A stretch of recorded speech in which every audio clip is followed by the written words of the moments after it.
right, the insiders are here, Jamie Watt and David Herle. They've both worked at the top levels of their party's back rooms, but during this campaign, they've succeeded in keeping their partisan hats hidden as we try to demystify just how campaigns work. Let's try and keep it that way, gentlemen. We just heard the ad issue panel talking about this crop poll coming out tomorrow. It's going to show these numbers with the surprise of the NDP. We're into the last 10, 12 days. Can something make a big difference in the last 10 or 12 days, David? Absolutely. This is still 10 or 12 days. That's lots of time. At this point in the 1988 campaign, Brian Mulroney was behind John Turner. At this point in the 2004 campaign, Paul Martin was behind Stephen Harper. At this point in the 2008 campaign, Stéphane Dion was within 2 points of Stephen Harper. So I think, and there's lots of polling evidence, including the crop poll that you were talking about with the ad issue panel, that there's lots of loose fish out there and lots of people still making up their minds and still changing their minds about who they're going to support. So I think there's lots of fluidity left in this race. Jamie? I think one of the challenges, though, I agree with David, but I think one of the challenges is figuring out just what to do. And one of the things that's happening inside of those campaigns right now is people are getting tired.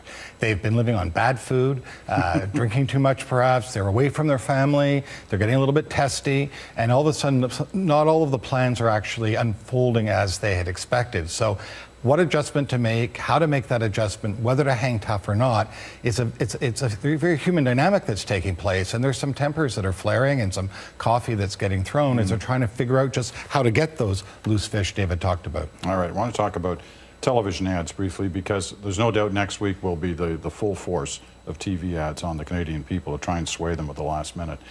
I want to talk about good ads, bad ads. I've asked you both to sort of go back in your past and come up with a couple. So let's deal with what you both think are bad ads first. Snippets from a couple. Here they are.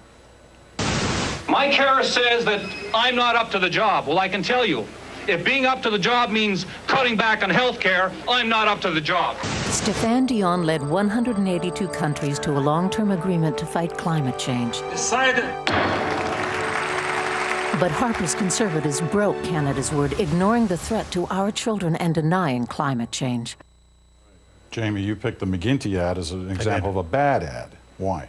Well, first of all, when I first saw it, I thought it was from This Hour Is 22 Minutes. But at the end of the day, I think it's a bad ad because they took the bait line, right? And you should never repeat your opponent's attack line, even if you're trying to turn that into a positive line. It just doesn't work. It was free advertising for the other side. Why doesn't it work?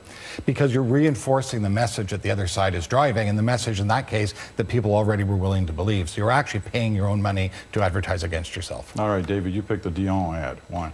Well, first of all, there's too many messages in there. You've got 30 seconds, and there's 3 or 4 different messages that they're trying to get across. Some of them are positive, some of them are negative, so they're jerking the viewer around way too much. And second of all, there's some unfortunate choices of imagery in there, including some physical shots of Mr. Dion that they may have thought were flattering, but really look, a little goofy. And so the whole combination of the thing, I think, was weak.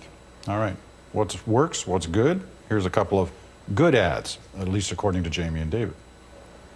He says he loves Canada, but he reflagged his ships to avoid paying Canadian taxes. With a record like this, how can we believe anything Paul Martin has to say? Stand up for change. Stand up for Canada. She talks about fixing welfare, but MacLeod opposes requiring work for welfare. Politician Lynn MacLeod. Who knows where she's going? Harris, leadership for a change. Oh, Jamie must have worked on that. Picks his own ad. Lynn MacLeod, the Liberal leader, who lost out to Mike Harris. Yeah. Why was that such a good ad? Well, because listen, I don't think when you make political ads, you try to win marketing awards. And I don't think you want to win any points for creativity. You want to drive a point. And that's why the best political ads use cliches, because cliches help people get the point and get it really quickly. You take a cliche, make it funny, because when you're attacking someone else, it always works better when you're funny. You put those two things together and you feed back a message that polling tells you people already believe, and that makes a winning ad. Yeah, I'm sure Lynn MacLeod was yucking it up watching that. David, you've actually picked an ad that ran against you. I did. And I think it was strategic and smart, that ad. That came in at the midway point of the 2006 campaign. Up to that point in time, the Martin campaign had run nothing but positive ads and had faced a barrage of negative ads from the Harper Conservatives. Then there was the RCMP investigation. We were in trouble. They knew we'd go negative, and they preconditioned with this ad that we would go to negative advertising. And negative ads always have to fight through a layer of cynicism. Well, you're desperate, you'll do it, you'll say anything to get elected at this point. They always have to fight through that cynicism to do their work. This ad preconditioned for that cynicism and added an additional layer on it and made it harder for our negative ads when we did put them on to be effective. The country is watching hockey through these critical last moments of a campaign. What impact does hockey have on election campaign? And Jamie, you got 20 seconds to tell me. I'd say just don't get in the middle of it. Everyone remembers when Sarah Palin dropped that puck at the Philadelphia Flyers game and they booed her. So stay out of the hockey and keep the two things separate. And if you're going to wear a jersey, wear a Canadian one, right? All right, gentlemen, thank you very much, as always, the insiders.